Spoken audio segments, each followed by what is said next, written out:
Kim Jong-un isn't just the world's most feared dictator, he's one of the richest. While North Koreans survive on rice rations, he blows millions on watches, rare booze and luxury feasts. His main home? A 12 square kilometers palace with an Olympic pool, racehorses, a private cinema and more. So how does the leader of a broke, heavily sanctioned nation live like this? Let's break down the hidden empire funding has created what can only be described as a parallel universe of luxury, where money is no object and extravagance knows no bounds. At the heart of Kim's empire lies an astounding collection of residences that would make medieval kings weep with envy. The supreme leader maintains at least 17 palaces and luxury estates scattered across North Korea, each more opulent than the last. But calling them merely residences would be a dramatic understatement. These are complete luxury compounds that serve as monuments to unchecked power and unlimited spending. His primary residence, the Ryongseong residence in Pyongyang, spans an incredible 12 square kilometers and functions as a city within a city. Built in 1983 but continuously upgraded with the latest luxuries, this compound makes the White House look like a modest suburban home.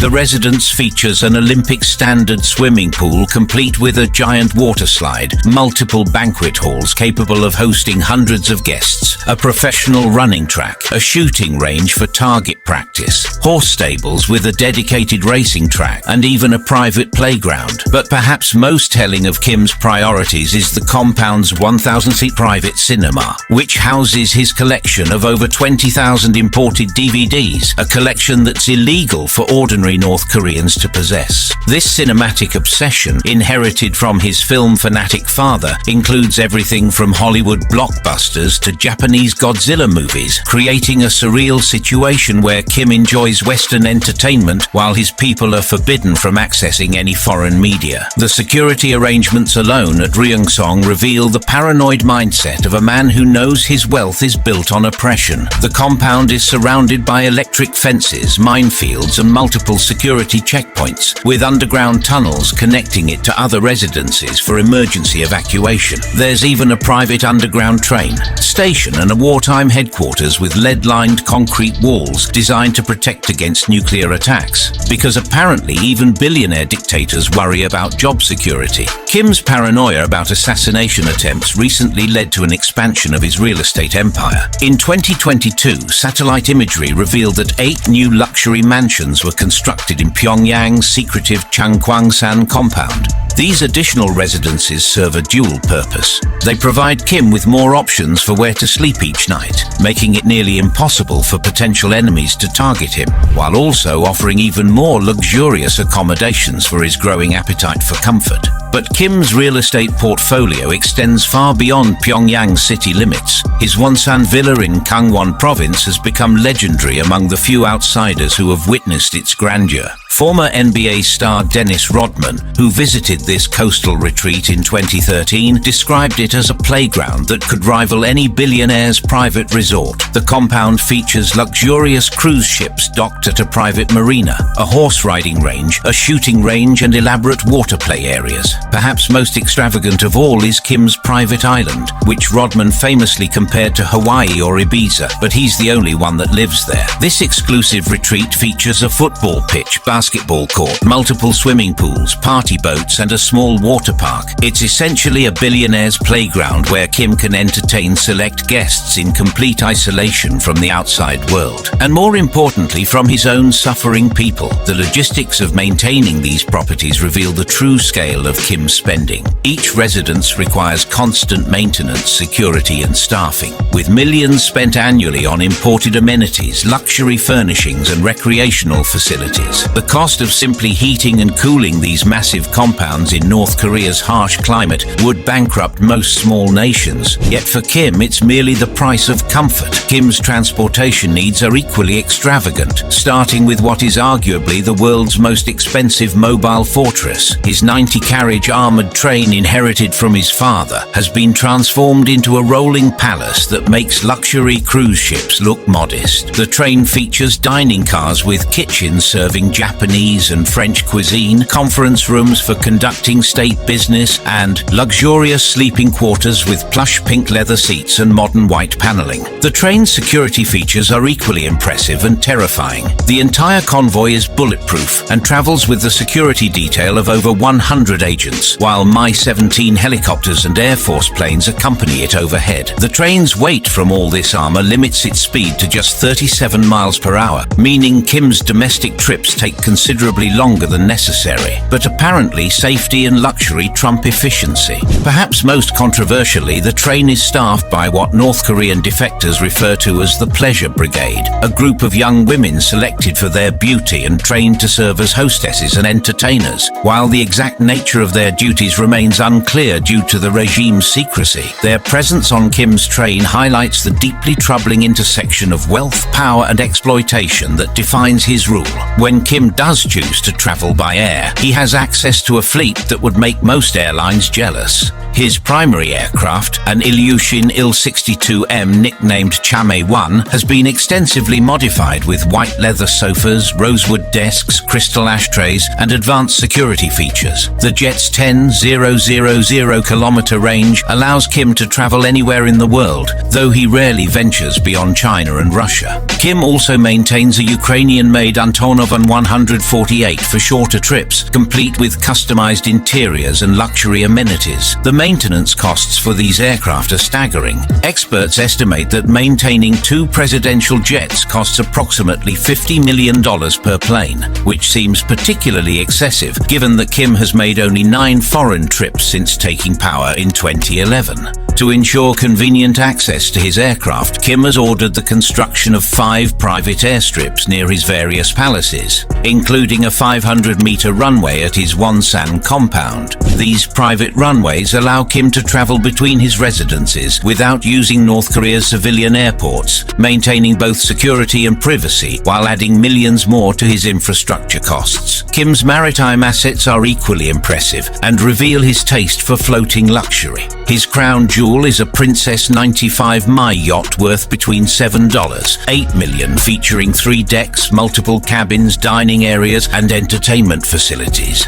But this is just one vessel in what satellite imagery reveals to be an impressive fleet. At his Wonsan compound alone, Kim maintains at least 4 cruise ships ranging from 50 to 80 meters in length. The largest, an 80-meter behemoth, features an Olympic-sized swimming pool with 4 lanes and 4 circular water slides, essentially a floating water park reserved for Kim's exclusive use. There's also a 200-foot multi-story party barge designed specifically for entertaining guests, complete with pools and luxury amenities. The acquisition and maintenance of these maritime assets represent millions in ongoing costs, from fuel and crew to repairs and upgrades. Yet for Kim, these floating palaces serve multiple purposes. They provide luxury entertainment venues, offer secure meeting locations away from potential surveillance, and create powerful propaganda images of a leader who commands the seas around his nation.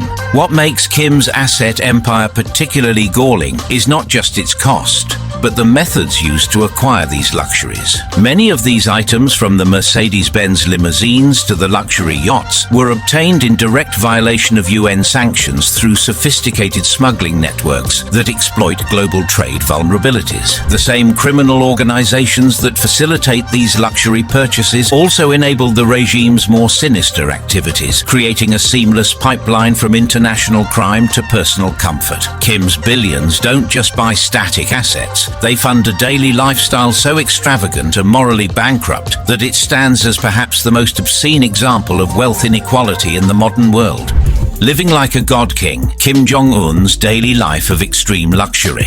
While Kim Jong-un's palaces and vehicles represent the static symbols of his wealth, it's his daily lifestyle that truly reveals the moral abyss separating North Korea's supreme leader from his suffering people. Every single day, Kim lives a life so divorced from reality that it reads like dystopian fiction, funded by a level of expenditure that would be considered excessive even by the standards of history's most notorious tyrants. Kim's personal spending habits alone tell a story of staggering excess. Conservative estimates suggest the supreme leader spends over $10 million annually on luxury goods, but this figure likely represents just the tip of the iceberg. A detailed 2014 UN report provided a glimpse into the regime's luxury spending, revealing that in a single year, Kim's regime spent $30 million on liquor, $37 million on electronics, and $8.2 million on watches. And this was nearly a decade ago before his spending reached its current levels. Perhaps nothing illustrates Kim's disconnection from his people's suffering more than his taste for premium alcohol. While millions of North Koreans struggle to find clean drinking water, Kim maintains a wine cellar that would make French aristocrats jealous. His collection includes rare French Bordeaux wines, with reports suggesting he once consumed 10 bottles of expensive Bordeaux in a single evening. His alcohol preferences extend to Hennessy cognac costing up to $2,000 per bottle and premium Johnny Walker whiskey, with the regime spending an estimated $30 million annually just on imported liquor. Kim's food choices are equally extravagant and ethically troubling. While his people face chronic malnutrition, Kim dines on imported Danish meat, Iranian caviar, Swiss cheese, and Kobe beef. His obsession with Swiss cheese, developed during his education in Switzerland, has reportedly led to the regime sending officials to Switzerland to learn cheese-making techniques, though this claim remains difficult to verify given North Korea's secrecy. The supreme leader's personal habits extend to luxury items that cost more than most North Koreans earn in years. Kim smokes Yves Saint Laurent cigarettes at $44 per pack. A single pack costs nearly a third of the average North Korean's monthly income of $150. His watch collection, valued at over $8 million, includes luxury Swiss timepieces that he frequently gifts to loyal officials as rewards for their service. Kim's family shares in this lifestyle of obscene luxury, creating a royal court in all but name. His wife, Ri Sol-ju, regularly appears in public wearing designer clothing and accessories, including Dior handbags worth over $1,500 each, items that cost more than the average North Korean's annual income. Kim's sister, Kim Yo-jong, has been spotted carrying a $9,500 Christian Dior purse during official visits to Russia, brazenly flaunting luxury goods that violate international sanctions. Even Kim's young daughter, Kim Ju-ai, lives a life of privilege that would be unimaginable to her peers. Intelligence reports suggest the child enjoys horseback riding, skiing, and swimming activities that require expensive equipment and facilities that are completely inaccessible to ordinary North Korean children, who often lack basic school supplies and adequate nutrition. Kim's entertainment preferences reveal a mind completely absorbed in personal pleasure while his nation suffers. His passion for basketball, developed during his Swiss education, has led to the construction of private courts in multiple residences and the famous visits from former NBA star Dennis Rodman. Kim's 1,000-seat private cinema hosts regular screenings from his collection of over 20,000 imported DVDs, including American films and Japanese movies that his own people would be imprisoned for possessing. The supreme leader's recreational facilities would make resort owners jealous. He has ordered the construction of multiple ski resorts, including the Masi Kryong Resort with its world-class facilities. Despite the fact that recreational skiing is a completely foreign concept to virtually all North Koreans, these facilities, costing millions to build and maintain, serve primarily as propaganda tools and personal playgrounds for Kim and his inner circle. Perhaps most disturbing of all is Kim's systematic use of luxury goods to maintain political control through what experts call gift politics. Kim regularly distributes expensive gifts to military officials and party elites, including Swiss watches, designer handbags, luxury cars, and even luxury apartments. In 2022, he made headlines by gifting a 2-story luxury apartment to Ri Chun-hee, North Korea's famous state TV anchor, as a reward for decades of propaganda service. This system of luxury rewards serves a dual purpose. It ensures the loyalty of those with the power to threaten his rule while demonstrating the consequences of defying him. The same officials who receive Mercedes-Benz vehicles and Swiss watches know that falling out of favor could mean not just the loss of these privileges, but potentially their lives. It's a sophisticated form of corruption that uses stolen wealth to maintain a system of oppression. The scale of Kim's daily spending becomes even more shocking when contrasted with North Korea's economic reality. Recent data suggests imports of luxury goods surged to $51.92 million in the first 8 months of 2024, including $15.3 million worth of watches and $13.9 million in cosmetics. This represents a massive increase in luxury spending, even as ordinary North Koreans face continued economic hardship. The moral bankruptcy of this lifestyle becomes most apparent when considering the human cost. While Kim spends millions on imported delicacies and designer goods, 60% of North Korea's population lives below the poverty line, and 70% face food insecurity and chronic malnutrition. The money Kim spends on a single bottle of cognac could feed a North Korean family for months, yet he continues to indulge while his people suffer. Kim's international travels, though rare, showcase his commitment to luxury even when representing his nation abroad. When he does venture beyond North Korea's borders, he travels with an entourage that includes his armored Mercedes-Benz limousines, which are flown to his destination or transported on his luxury train. These vehicles, worth over $1 million each, are shipped internationally in direct violation of UN sanctions. Yet Kim continues to flaunt them openly during diplomatic meetings. The Supreme Leader's health and grooming regimen also reflects his luxury obsessions. Reports suggest he maintains teams of personal chefs, doctors, and fitness trainers, all imported or specially trained to cater to his needs. His weight fluctuations and health issues, closely monitored by international intelligence agencies, are managed through expensive medical care that contrasts sharply with North Korea's collapsing healthcare system. Even Kim's hobbies reflect a man completely disconnected from his people's reality.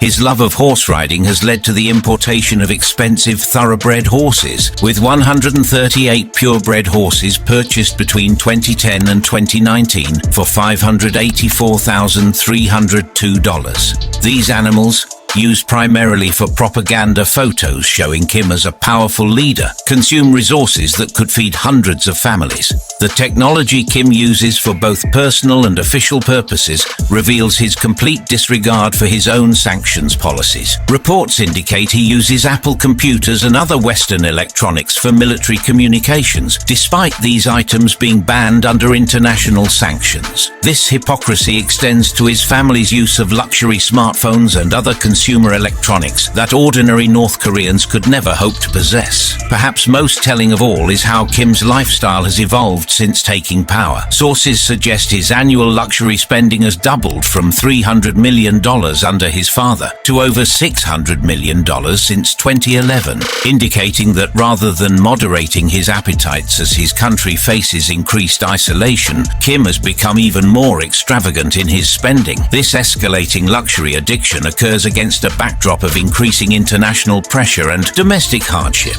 As sanctions tighten and North Korea's economy struggles, Kim's response has been to spend even more on personal comforts, creating an ever-widening gap between his lifestyle and his people's suffering. It's a pattern that suggests a man so completely insulated from reality that he cannot comprehend the moral implications of his choices. The ultimate tragedy of Kim Jong-un's billionaire lifestyle is not just the money wasted or the sanctions violated, but the human potential destroyed. Every dollar spent on designer handbags and luxury yachts represents resources that could have been used to feed the hungry, educate children, or provide medical care to the sick.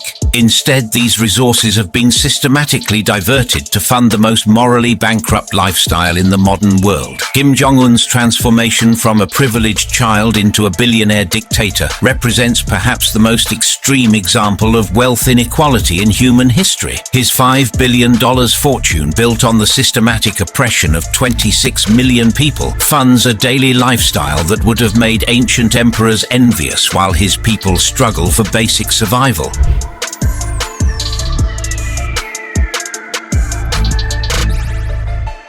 Creating a system so corrupt and morally bankrupt that it challenges our understanding of human nature of North Korea, where the average citizen earns less than $1,300 per year and millions face chronic food insecurity. One man lives a life of unimaginable luxury. Kim Jong-un, the supreme leader of North Korea, has amassed what experts conservatively estimate to be a $5 billion fortune, making him one of the world's wealthiest political leaders. But how does a man ruling one one of the world's most isolated and economically struggling nations accumulate such staggering wealth? The story begins not with Kim Jong-un himself, but with a dynasty built on absolute power and systematic exploitation. When Kim Jong-un inherited the leadership of North Korea in 2011 at just 27 years old, he didn't just inherit a country, he inherited what amounts to the world's most profitable criminal enterprise disguised as a nation-state. The foundation of Kim's wealth lies in his absolute control over North Korea's economy,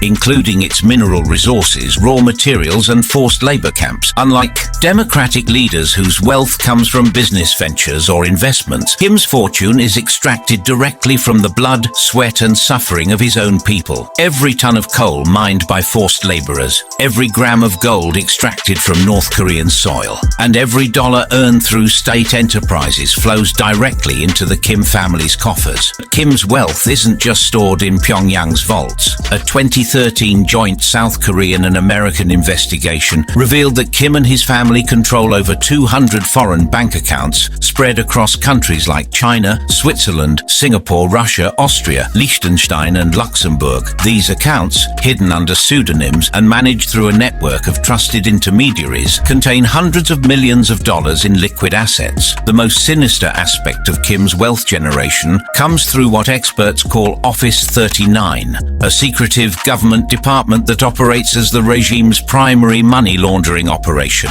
This shadowy organization allegedly generates up to $1 billion annually through a vast network of illegal activities that reads like a criminal's wish list: cybercrime, arms sales, drug trafficking, counterfeiting and human trafficking. North Korea's state-sponsored hacking groups have become particularly notorious in recent years. These digital pirates have stolen billions in cryptocurrency and successfully targeted global financial institutions, with proceeds flowing directly into Kim's personal accounts. The regime's involvement in international arms sales is equally lucrative, with recent reports suggesting North Korea sold $100 billion worth of ammunition to Russia, though this figure remains disputed among experts. Perhaps most shocking of all is how Kim maintains this criminal empire, while presenting himself to the world as a legitimate head of state. Despite UN sanctions imposed since 2006, specifically designed to prevent luxury goods from entering North Korea, Kim continues to live in unprecedented luxury. In 2012 alone, North Korea imported $645 million in banned luxury goods, demonstrating the regime's sophisticated ability to circumvent international restrictions. The mechanics of this wealth accumulation become even more disturbing when you consider the human cost. While Kim spends millions on imported French wines and Swiss watches, 60% of North Korea's 26 million citizens live below the poverty line. The contrast is so stark it defies comprehension. During the devastating 1990s famine that killed an estimated 2 million North Koreans, the Kim family was spending $25,000 per year per child on Kim Jong-un's elite education in Switzerland. This Swiss education, which included attendance at the International School of Bern under a false identity, wasn't just about academics. It was Kim's first taste of the Western luxury that would later define his rule. Classmates remember a chubby, basketball-obsessed boy who showed little interest in studies but was fascinated by designer goods and expensive toys. Little did they know they were watching the formation of what would become one of the world's most ruthless dictators with an insatiable appetite for luxury. The transformation from privileged heir to supreme leader required more than just inherited wealth. It demanded the systematic elimination of rivals and the consolidation of absolute power. When Kim Jong-il died in 2011, Kim Jong-un moved swiftly and brutally to secure his position. He ordered the execution of his own uncle, Yang Song-taek, in 2013 and arranged the assassination of his half-brother, Kim Jong-nam, in Malaysia in 2017. These weren't just political moves, they were wealth consolidation strategies, eliminating anyone who might have a claim to the family fortune. What makes Kim's wealth particularly unique among world leaders is its complete lack of legitimacy or transparency. While other wealthy politicians may have questionable ethics, their assets are generally traceable through business ventures, investments, or inheritance. Kim's $5 billion fortune, however, is built entirely on the systematic oppression and exploitation of an entire nation, making him perhaps the most morally bankrupt billionaire on the planet. The scale of this wealth becomes even more staggering when you consider North Korea's official economy. With a nominal GDP of approximately $40 billion, Kim's personal fortune represents more than 12% of his entire country's economic output. It's as if a single individual controlled more than $2.5 trillion in the United States, a level of concentration that would be impossible in any functioning democracy. But Kim's billions aren't just sitting in bank accounts gathering interest. Every dollar of this fortune is actively used to maintain his grip on power and fund a lifestyle so extravagant it borders on the surreal. From palaces that rival Versailles to a fleet of luxury vehicles that would make a Hollywood mogul jealous, Kim Jong-un has transformed his ill-gotten gains into a lifestyle that stands as perhaps the most obscene display of wealth inequality in human history. If you enjoyed this video and want more like it, don't forget to explore the suggested videos on your screen.